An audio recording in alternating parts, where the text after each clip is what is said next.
Welcome to government exam prep learning platform पर। तो आज हम एक बहुत ही इंपॉर्टेंट चीज डिस्कस करने वाले हैं, वो है क्वाड्रिलेटरल इनफॉर्मल ग्रुपिंग। जो अभी आपने बहुत ही दिनों से न्यूज में सुना है कि क्वाड क्वाड तो वो है, तो वो चीज़ आज हम डिस्कस करने वाले हैं।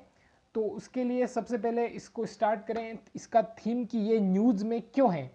तो इस 12 मार्च यानी 12 ऑफ मार्च 2021 को India, Australia, USA and Japan, ये क्या है, ये क्वाड मेंबर्स हैं, यानी ये क्वाड जो ग्रुपिंग है ना, इसकी मेंबर कंट्रीज है। तो उन्होंने कंडक्ट किया कि फर्स्ट एवर समिट, यानी कि समिट लेवल पर इंटरेक्शन नेगोशिएशंस की, और जो रीजनल और ग्लोबल चैलेंजेस जैसे अभी कोविड-19 वैक्सीनेशन और वो सारी चीज़ें हैं, तो उसके लेवल पर समिट लेवल इंटरेक्शन की। क्योंकि अब ये न्यूज़ में क्यों है, क्योंकि अब तक ये जो ग्रुपिंग थी वो सिर्फ सेमी रेगुलर मीटिंग्स के माध्यम से मिलती थी, और इसमें पहली बार समिट लेवल पे इंटरेक्शन की। तो ये इंपॉर्टेंट हो जाता है कि इसके बारे में डिस्कस करें। तो इसकी जो हिस्ट्री हम हैं वो आगे डिस्कस करने वाले। तो व्हाट इज क्वाड। तो quad basically India, Australia, USA और जापान, जो लाइक माइंडेड यानी कंट्रीज हैं, वो एक साथ आई। और पहले इसका क्या जो ऑब्जेक्टिव था 2004 में, कि इसका एफर्ट था कि रिलीफ एफर्ट दें जो इंडियन ओशियन में अर्थक्वेक और सुनामीज आई थी उस टाइम। और सो ये ग्रुपिंग उस टाइम कहलाया कि T tsunami tsunami core group ये। और इसको बाद में चेंज कर दिया गया 2007 में, उस टाइम के Japanese prime minister Shinzo Abe द्वारा क्वाड्रिलेटरल सिक्योरिटी डायलॉग के नाम से। तो ये नाम 2007 से फेमस हुआ, पहले ये सुनामी कोर ग्रुप नाम से जाना जाता था। उसके बाद इसका प्राइमरी ऑब्जेक्टिव उस टाइम क्या था, उस टाइम का तो मैंने ये बता दिया, जो सुनामी और अर्थक्वेक और सिक्योरिटी वो सारी चीज़ें में कोलैबोरेट करें और रिलीफ एफर्ट्स में कोलैबोरेट करें। पर अब क्या हो रहा है कि जैसे चाइना का इन्फ्लुएंस साउथ पैसिफिक ओशियन और इंडो पैसिफिक ओशियन में चाइना का इन्फ्लुएंस बढ़ रहा है, तो इसका ऑब्जेक्टिव 2007 के बाद जब जैसे चाइना की असर्टिवनेस और अग्रेसिवनेस इंक्रीज हुई, इसका ऑब्जेक्टिव चेंज होने लगा।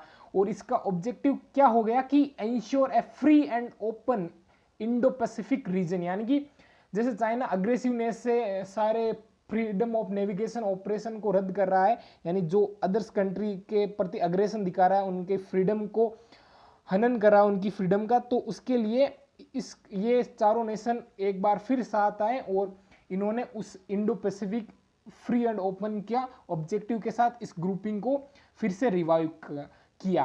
तो ये इसका आगे क्या है कि which is increasingly being misused by China, ये मैंने पहले ही एक्सप्लेन कर दिया। और Quad nations conducted their largest joint naval exercise in 2020। आपने पिछले साल नाम तो सुना ही होगा, मालाबार। तो इस टाइम का मालाबार बहुत इंपॉर्टेंट था, और ये quad military exercise, quad naval exercise के नाम से भी जाना गया, क्योंकि ये फर्स्ट टाइम था जब चारों क्वाड कंट्रीज किसी मिलिट्री और किसी नेवल एक्सरसाइज के अंदर आए थी। तो ये मालाबार था, और इस मालाबार की विशेष बात ये थी कि ये दोनों साइड में हुए थे इंडिया के, एक बार बे ऑफ बंगाल में पहला चरण और दूसरा चरण अरेबियन सी में। तो ये इंपॉर्टेंट चीज भी आपको ध्यान में रखनी है मालाबार के बारे में, और मालाबार के बारे में हम पूरी जानकारी एक डिफरेंट वीडियो में लेंगे।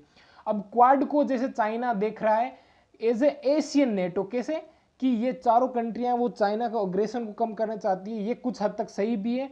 तो जैसे NATO North Atlantic Treaty Organization, उस टाइम सोवियत यूनियन के इन्फ्लुएंस को यूरोप से कम करने के लिए, अटलांटिक ओशियन रीजन से कम करने के लिए बनाया गया था। तो इस टाइम क्वाड को जो चाइना का इन्फ्लुएंस है उसको कम करने के लिए यहाँ पे इंडो पैसिफिक रीजन में बनाया गया। और ये एक इंपॉर्टेंट बात मैं आपको इस 21st सेंचुरी की बता दूं कि अर्लियर जो क्या था, वर्ल्ड वार 2 था, उस टाइम जो वर्ल्ड की जियोपॉलिटिक्स थी उसका सेंटर था अटलांटिक ओशियन। पर अब अभी की बात करें तो वर्ल्ड की जियोपॉलिटिक्स का पूरा सेंटर है इंडो पैसिफिक रीजन।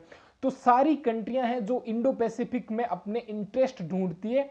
और अभी वर्ल्ड की बात करें तो वर्ल्ड ऑर्डर भी बाइपोलर हो गया, एक साइड तो यूएसए है, जापान है, और एक साइड है जो रसिया और चाइना है, क्योंकि एनिमी इज फ्रेंड, और दोनों का एनिमी जो यूएस है चाइना एंड रसिया का। तो आगे बात करें तो बेनिफिट्स ऑफ क्वाड। अब क्वाड की मैं डायरेक्टली बोल दूं बेनिफिट, तो collaboration in defence, maritime security, counter terrorism and information exchange, ये तो एक तरफ साइड में है। इसी के साथ मैंने जो वैसे बताया कि ये सारी कंट्रियां चाइना के एग्रेशन के टुवर्ड्स एक साथ होकर काम करती है, कि चाइना का एग्रेशन दूसरी छोटी कंट्रियां जो आइलैंड नेशन है जैसे कि फिलीपींस है, ब्रुनई है, वियतनाम है, उन पे हावी ना हो, और फ्रीडम ऑफ नेविगेशन और रूल बेस्ड वर्ल्ड ऑर्डर, यानी कि जो रूल बेस्ड वर्ल्ड ऑर्डर का मतलब क्या है कि जो रूल इंटरनेशनल लॉ के अंडर में आते हैं उसके लिए। तो ये क्वाड के सारे ऑब्जेक्टिव हैं कि एक तो ये जो फर्स्ट लाइन है ये, और एक rule based world order, freedom of navigation और अदर कंट्रीज।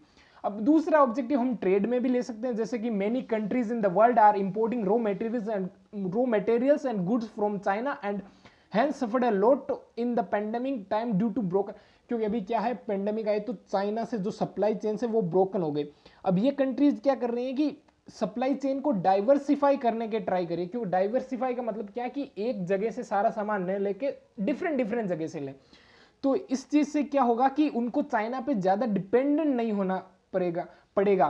तो ये क्या है कि Quad is a great opportunity to diversify supply chains to reduce dependence on China and to opt for free trade agreements among each other. So ये country trade boost करेगी तो China पे इनकी डिपेंडेंसी है वो कम हो जाएगी।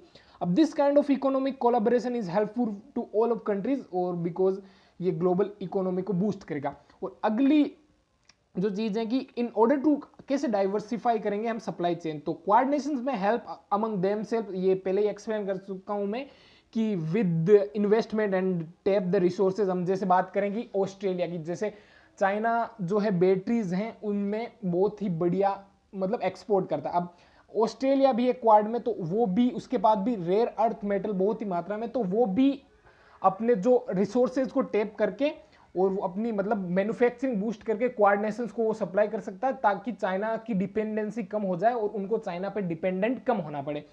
अब ये जैसे क्वाड मीटिंग, अब इसका आगे क्या स्कोप है कि 2020 में जो क्वाड की मीटिंग हुई थी उसमें न्यूजीलैंड, साउथ कोरिया और Vietnam, other south Asian Nations भी आए थे।